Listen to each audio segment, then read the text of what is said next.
Self-care, what is it? Do we do it or do we just give it lip service? Let's talk about body, mind, and spirit so that we live a life full of vitality.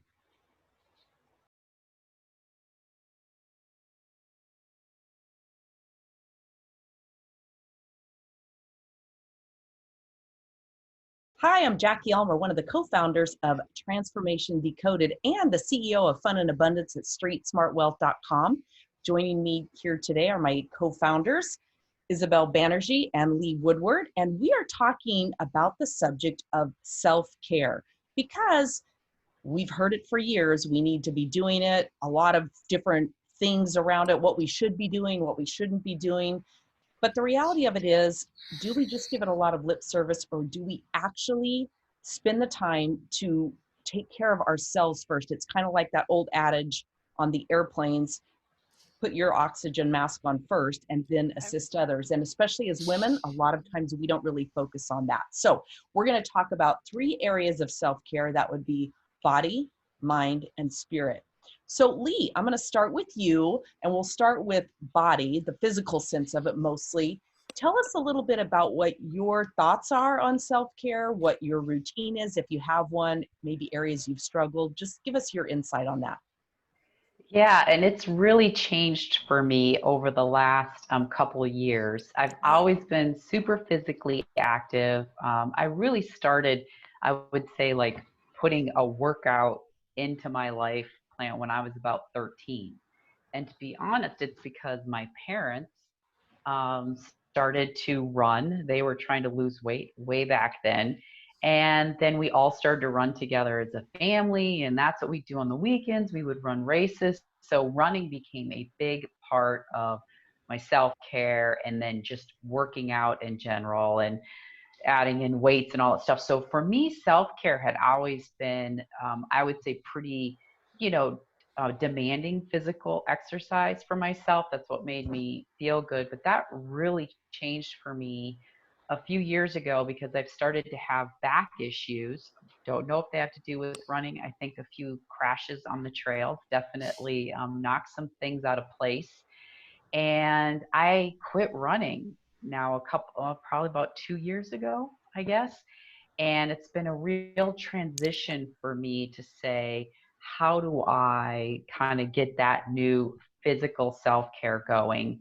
And so I walk now, I hike now, and I take a much softer approach because what really hit me one day, I actually saw a runner running and I could see her legs kind of turning over. She wasn't like what I'd even say, like, oh, running super fast. I just was like, wow, that is not how I feel. Like, I feel like I have cement from my waist down. Mhm. And that is what made me realize this is not, sorry about that, this is not feeling good for me. And that's when I really just started to rethink everything I do physically. And now I'm more in tune to go, if it doesn't feel good, I'm not doing it. And I can still push. But so it's been a real journey for me the last couple of years. Well, that's interesting. And we'll come back to that because I think that plays into the mind piece of it too. Thinking about how do I transition from being a runner, from seeing myself that way and the different aspects of that to now, oh, who am I now kind of thing. So we'll come back to that for sure. Isabel, talk to us about self-care in terms of the physical body side for you. I'm the polar opposite to Lee. Exercise was kind of like a dirty word for me, but growing up, I grew up on a farm, so I was extremely physically active and physically fit during that period of life. And then when I went on my own as an adult, immediately, holding down jobs, being a single parent or co-parenting, and being involved as a caretaker of other people and community activities and stuff. I was always on the go. Um, Probably my greatest form of exercise was getting in and out of cars or carrying a child under my arms and grocery bags on the other side. So I never thought specifically of doing something for me in terms of self-care uh, as an exercise or a fitness routine. And later in my life, when I had a few less responsibilities, it was like, okay, yeah, I should do this, right? Because it's the thing to do. I should be building my resilience and balance and stamina as a woman in her 40s and 50s. And I tried out yoga, and I tried running for a little while, but whoa, that was definitely not what my passion was. And I guess I realized that I had come to this point of, self-care. I feel a bit guilty about that. It's like that's an indulgence as opposed to it is a premeditated self-maintenance program. Yeah, yeah, it's so true. It's funny. I've been, fitness is one of my five values and my five F words. Fitness Yeah. is one of them, and it incorporates a lot of things. But I've been fitness oriented since I was a teenager and have Mhm. really stuck with that. I mean, there have certainly been those few periods where I got lazy, 30 days not going to the gym, putting it off because it's like anything. It's really developing a habit. But I Yeah. know for me, I am. I have a lot of nervous energy. You guys know I'm a producer. I mean, that's just kind of how I am. And so the best way for me to work off any type of stress or anxiety or, if I'm thinking about something or anything along those lines is to be physically active, to go for a walk. I never was a runner either. I've tried it on and off a few times, never really was a fit for me, but walking for sure. Mhm. So that's been a big part. Once I got into my 40s, I started really incorporating yoga and stretching. And, it's kind of one of those things where I fell under that no pain, no gain theory. It's like, well, if it's not heavy weights and, this whole thing, then it's not doing anything for me. But I watched a woman literally transform her body years ago when my kids were still in elementary school. We had the summer off, and she left the day that school got out in May or June and came back when it went back in, and she was totally transformed. And she literally said, yoga 6 days a week, a 1 hour class, 6 days a week, yoga. That's all she did. And it was Oh, amazing. And that really sparked an interest for me. So about almost, is it 2 years ago? Yeah, I think it is 2 years ago when I started my 10,000 steps a day yeah. commitment. That was 2018, May of 2018. I made the commitment to that, which slowly took me into other things. Well, if I'm going to commit to that, then I'm going to commit to eating better, intermittent fasting, my bulletproof coffee, making sure that I get all my water in. And then from there, it really got me into a really solid fitness program where I'm committed to 15 to 30 minutes a day with weights, body resistance, nothing heavy, yoga, anything that really, you know, works my core, my strength. And it's been amazing for me what's transformed. And we'll come around to the mind part of it, but that for me has been a huge mind thing too, switching that mind and incorporating all that. So it's been a fun process to track all that, to journal about it, and see where the road goes. But I figured the time's going to pass anyway. I can find 15 minutes a day. I can make 15 minutes a day or find in my calendar if I just get disciplined and commit to it. And it's been amazing. So, Yeah, it's kind of interesting how you say that because I think as you were talking, one of the things that came up is I think for a long time I confused physical health care with self-care. Yeah. And I think that's where I've really, over the last couple of years, kind of got okay with saying, okay, you're right, because I was a runner. And some of my favorite activities were our Ragnars, and that's just so much of my extra outside time of doing work, whatever, was built around running. My friends were runners, and my parents, and all that. So, but when it really, I realized, like when I flipped that and said, oh, self care, that became a different thing for me. So like for example, something that I would never thought as being part of like an exercise, like you started yoga, and the last few years I started to see a physical therapist weekly on mobility. And I would have never thought about mobility as kind of a healthcare, but it's certainly self-care because I Mhm. want to be able to move Yeah. until basically my last breath. And so switching that up and saying, no, I want to take care of myself really has made me think so differently about the physical stuff I do. So how's that played out for you? Let's go to the mind. Let's shift over to the mind piece of it, which is the brains, the thoughts, the feelings that we have, how we process that. So talk to us about that, Lee, in terms of that transition from being a runner, from learning about self-care, from projecting out there into the future of who you want to be and how you want to end this life, if you will. Yeah. Yeah, I think for me, like I said, going through that, what do I do now to, who am I? How, when physical things change, my body also changed. I did a video blog on this about, um, I heard Bob Dylan's "Times Are Changing," and all I could think about, man, my body's a changing. I've become softer. I'm rounder. I mean, I used to just kind of be angular and lean, and so there's been all that's been wrapped up into these self-care decisions I've made. And I think it's just like tearing away the stories. I mean, we talk about that with everything in our lives, these stories that get wrapped up in my brain. And I think there was a lot of letting go and grieving it and giving myself permission to say that was a huge part of my life. By the way, I was training for 100-mile run when I said, I can't do this anymore. So many of my great memories were attached to that. So there was a grieving process. And I encourage anyone, we grieve all different types of things. So that was a grieving process. And then I really did. Running for me was Zen. So I missed this time where I got to be by myself. I got to kind of Mm. go where my brain could shut off. I would get these endorphins highs. And really, what I have found is I've started meditating, which was super difficult for me a couple years ago.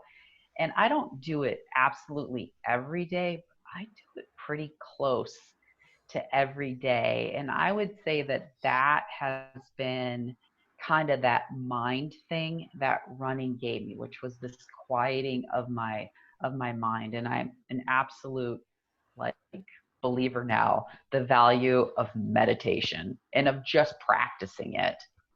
And I think that's key. I'd love to know. So, a lot of people, I know for me, I had resistance to that word for a long time too, because I always felt like I was doing it wrong. It Yeah. must work great for everybody else. And honestly, when I read Elizabeth Gilbert's Eat, Pray, Love, and she talked about, when she was trying to meditate and, all these thoughts, and that was me, it was like, oh my gosh, I just made my grocery list. Stop it. Like, come back to now. Um, so, and then, I kind of, when I released myself from that, it made a huge difference. So what was your journey, Lee, to get you from, oh yeah, this is crazy, to now a total believer? Yeah, I mean, I think it was that I was very resistant and just was like, I don't think this is for me. My brain doesn't slow down. And wiser, I decided, okay, there's a lot of smart people, including a lot of my friends, that say this is a really valuable thing. So maybe I can let my ego go for a minute and say, maybe I don't have the right answer on this. And then I asked for help. And actually, I listened to a podcast, one of my favorite podcasts called How They Built This, which is people that do build their companies. And they talked to the gentleman who started Headspace. And I just was so intrigued with his story and his background, which Yep. he's got an amazing story, that I thought, you know what? Like, I'm going to try this app. And that is one way that I gave myself some tools to help me. And I like their approach to it, which is, this is not about perfect. This is about the process. And this is where you just get to be. So you don't have to make it something. In fact, kind of trying to make it something is probably when you're the furthest from meditation. So for me, it was getting past the resistance and then getting some help. And that to me has been a really great tool. Awesome. Isabel? Well, I have had a long time struggle, and it's been a little different through each decade and each iteration of who I am now, with just owning that self-care, because there's that, holdover from back here in the brain that's saying, oh, you mean selfish care? And so it's wrapping my head around that and reaching, and I have most days, but not successfully every day. I'll be very honest about that. Um, I have come to change the interpretation to it is essential for me to perform at my best, to feel physically healthy and emotionally healthy, and to be able to give to others. I have to take care of myself. And, it's beyond the oxygen mask, but that's a darn good visual, isn't it? It's about, there's all this stuff going on, right? Our emotions impact our well-being and our energy and our perspective, and and they affect our physical energy and stamina as well. So it's a constant thing, and certainly through this time, here we are, mid-July 2020. We've had 4 months at least of being in an upside down world. I've, had, and we talked about this on an earlier episode about feeling the feels and how our emotional states fluctuating surprisingly often these days. And I said, I think there's something wrong with me. I know I don't have COVID, but I think maybe what I've got is a CTSD, traumatic stress disorder, because the days that I know that I should be meditating, journaling, walking, because that's really good for me, I just want to sit in the corner and whimper a while, have a little pity party or have naps, which I am now doing like I can beat the kindergartners. I got my head on that couch and I'm out like a light, and instead of feeling guilty about that, which I have, and I've shared that with you at times, I'm now learning to reframe that in, well, that was a smart thing to do. It was a smart thing to acknowledge that you're feeling unsettled and you're feeling exhausted from the bombardment of emotions and uncertainty. So, you know, like plug it in right now, Isabel. Recharge yourself a little bit, give a little love on yourself. And so what if I haven't ticked off one more thing on my to-do list today? I should be on my to-do list, I guess, first, right? So there I am. I'm still trying to figure this all out, Jackie. Well, we all are all the time. And, Yeah. that's part of it. And you guys know me. I mean, I'm a big journal girl. Every day I do my thought downloads. And that's really Yeah. how I work to start my day, because it makes me show up better for myself and for everybody else, Mhm. especially right now with so much negativity. And it's easy to get caught up in that brain constant processing of all the ugliness that's out there. And I've learned, for me, my best way of venting, my best way of curling up in the corner is to do that and just write, free flow write, just get it all out of me. And then I'm able to take a step back and put my analytical mind on and say, all right, I'm going to be aware of this. I'm going to study this now. I'm going to move past, not that I don't feel the feels, but I'm going to move past somewhat the emotional charge of it and just look at it and say, stop, be aware, and be intentional with it. Is this story true? Yeah. Is it happening now? Am I safe? Am I taken care of? Just asking different questions about all those thoughts and those things that are going on in my mind. Um, yeah, that's done a huge thing for me to really move beyond a lot of that. And you guys know, I like to say life is 50-50, and it's like that hour to hour sometimes. You wake up feeling great, and then you realize 2 hours later you're caught up in something that you saw on social media, and you're having this fight within yourself and muttering under your breath and all of that. And it's just really pausing and saying, Mm-hmm. I'm in control here if I choose to be, and I'm going to choose to be in control as best I can. And that makes it sound like I've got it wired every single day. I don't. I'm a work in progress and process. constantly, but I know that Yeah. if I can start my morning dumping, and if I can end my day dumping, then I can look at what's happened in between and I can see, was this a good day? Was it an accomplished day?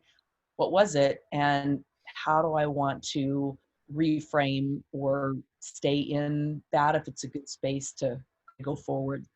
So yeah, it's messy, and we're not our thoughts. We've talked about that before. We are not our thoughts, and we are not our Right. feelings. They're a part of what we're experiencing, but that's not who we are. And I think it's important for us to pull the plug on that when we need to. Yeah. And So, I think that's a more difficult concept for people to grasp and understand that. So maybe we could talk about that more another day, specifically about we are not our thoughts or our situation. Um, yeah, that's oh, what's and it would be a happening. good topic. And really, when you think about it, that's a good thing, because think of all, I mean, what is it? We have 60 to 80,000 thoughts a day. Yes, 90% of those are repetitive and 80% of those are negative. And really, if you ever stop and kind of really become aware and pay attention, you realize that's what's going on. Well, I think any of us would say that does not define me. I am not that negative thought process. That is not right, who I am. So that's kind of how I embodied, if you will, the whole I am not my thoughts. That is right. not who I want to be ever, but it drops in occasionally. Mhm. Well, and that's a little bit like what we talked about in the What's Real Yeah, episode. right, Like we kind of have a lot of power to create our reality, and we can, it's all mixed up in that same bag of mhm, thoughts and emotions. yeah. Yeah, And becoming aware of those thoughts, that's a doozy skill to perfect. Like I've actually caught myself going, like I physically react when I recognize that there is a thought going through my head, which is not one that I want to prescribe to, right? And so you, as you've said, with your elastic story, Jackie, about we have the power to change those thoughts, which then changes our realities. But first of all, you've got to be aware that they are there, and we don't have to. We don't have to do what we say, right? What we're thinking. right. Yeah, So moving to the third piece of it, the spiritual piece of it, where mind, body, and spirit, we've heard that before. How do we right. encapsulate all that? And Isabel, I'll start with you this time. How does all that come together? And what does spirituality mean? What does spirit mean Mhm. to you? Um, again, here we are. This is an evolutionary process for me, and I think for many people. I started off in the more institutionalized concepts of spirituality as a kid, and went, this is not adding up for me. And I've gone through various stages of my life where I've sampled, explored different options, and now I feel like I know, what feels right for me, and that's that there definitely is a greater all, and I'm part of that, and that's very exciting and comforting for me to know that. Yeah, there I have a significance, and that I have that I am part of something greater, but yet I also within that have the ability to control my own actions and make my own impact in the world. So it's good. I think I'm part of the universe, and the universe is part of me. I love that. Mhm. Lee? Yeah, this has probably been the most exciting part of my journey so far. And I think, especially the last few years, I will say, and I didn't think I would ever say this, that I've been definitely on a spiritual journey, and it's been really amazing for me to start to think about just the questions you asked, Jackie. What does that mean to me, and what does spirituality mean? Yeah. And I guess for me, where I'm coming to with that is I truly believe that we just have this, and I use the term perfect, but our souls are all those, beauty, love, justice. I mean, those things that we can't define, but somehow we know. And I Yeah. believe we're just made of all of that. And that the journey, the spiritual journey for me is taking everything that happens with that ego, that mind, the emotions, actions of others, the world, and trying to figure out how to keep coming back to what's and rediscover and relearn um, all the amazing things that the universe that sits inside of me. So that's been kind of my journey. And for me, I see a spiritual coach. I mean, it's just become that Yeah. important for me to help have those questions. How do I want to show up? I mean, right now, like, how can I integrate the state of being? Because I don't think I meant to be only in that spiritual realm. I need to act, I need to do, I need to participate. So Yeah. for me, it's about how do I integrate that true being I am with what I do. And I fail miserably for most of the hours of a day, but I hope that I'm getting a little better at that. And so that's just been a great, and the biggest part of spiritual journey for me has been learning to listen, to really do deep, deep listening. And again, not there yet, but and I find that that deep listening tends to lead me to compassion and empathy and choosing to be grounded in love versus, lots of other things that my brain may be saying, like you said, Jackie, make me safe, don't change, do this. This is what I know, and kind of pulling away from that. So that's been my spiritual journey so far. I love it. It's just, it's so important to me. So I'm glad that you included it in, because it's just, I think, like you said, it's an integral part of, to make sure we're having those conversations with ourselves. What does it mean to me? Yeah. And not, like Isabel said, letting some other experiences default you into, oh, this is what it means, because we get to create that reality as well, what spirituality means to us. I remember, oh gosh, this is years ago now. My children were little when we lived in Lake Arrowhead, and we had moved from Phoenix, and we had visited several different churches, bringing the religious piece of it into the spirituality thing for a while. And you know what? It was a small, small community, and we just could not find a fit. We just could not find anything that was a fit for us.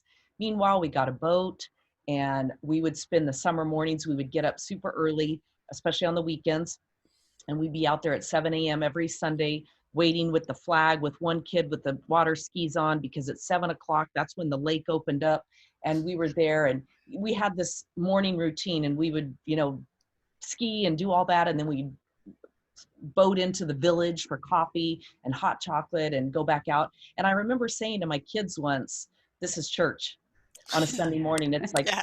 this is our church. And I Yeah. remember so many times looking around at the beauty of the lake and the beauty of having my family there, and what we were creating and what we were experiencing, and thinking, dear God, I really truly believe that you would rather have me here than putting on my Sunday best, whatever, and, showing up at church and doing all the ritualistic things. And that's not to take anything away from religion. There are Oh, definitely those times when I want to be fed spiritually that way. I want to have that pomp and circumstance, or that, routine. There are definitely those times when I get a lot out of that. But I remember making the decision then that my life, my soul, my future, my afterworld, whatever you want to call it, was not going to be judged based on whether I was in a building every Sunday morning or whatever day or whatever. And that really was a shift for me. And it's kind of funny. My daughter, who's now 25, has brought that up several times. She remembers me saying that. And she was probably, I don't know, she turned 7 when we moved there. So she was probably about 10 when this, maybe 9, 10, when this kind of started, when we were up there. I'm really happy that that made an impact on her, and that she realized that mhm. those were the things that mattered. Those were the things that were important, and that we made good use of that time. And so, in evolving with a lot of that, that's kind of mine with the whole thought download and journaling. when I get done venting all that, one of my questions is, what's mine today? What's mine to do today? And it's kind of like you said, Lee, like listening. It's really listening and letting the higher power, the universe, God, whatever you want to call that force that's bigger than us, give you what you need. And it is listening, because all of us have, in my belief, the capacity to do that. We don't need a third party to absolve us of our sins, or do a lot of that type stuff. We can, if we open ourselves up, we can get that and be fed and show up how we best want to be. Yeah. Amen. Well said. I mean to I that love it. too. That was perfect. Yeah. Any closing thoughts on that comment? Lee, we'll start with you. Yeah, I mean, I think it's just worth it to really think about what self-care means to each of us, because we've all described some pretty, different things, and Mhm. to really challenge, kind of like I had to do, my perceptions of self-care actually weren't great for me. So are they really self-care? And, to ask, and like you said, it changes over time. Our bodies change, our minds change. And so I think what it takes to nourish us can change, but we like habits, man. Baby, give me what I did 4 years ago because it was good for me then. It may not be good. So just think about what's really going to nourish you. I love it. Isabel?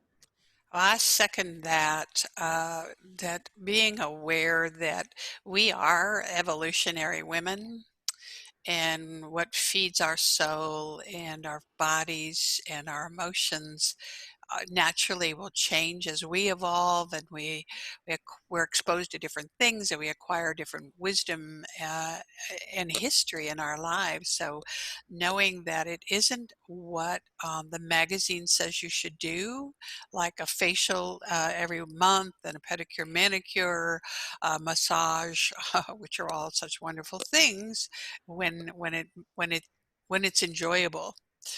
Um, and choosing, you got me smiling thinking about those mornings with my kids at the cottage, trekking through the forest, finding fairies under leaves and stuff.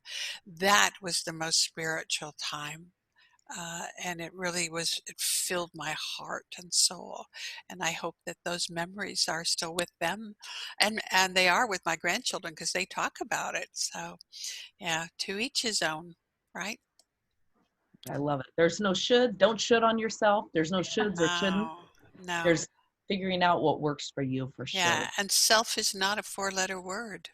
Well, I mean, it is, but in that But it's context, a good yeah. one. Yeah, it's a good one. Yeah, Definitely.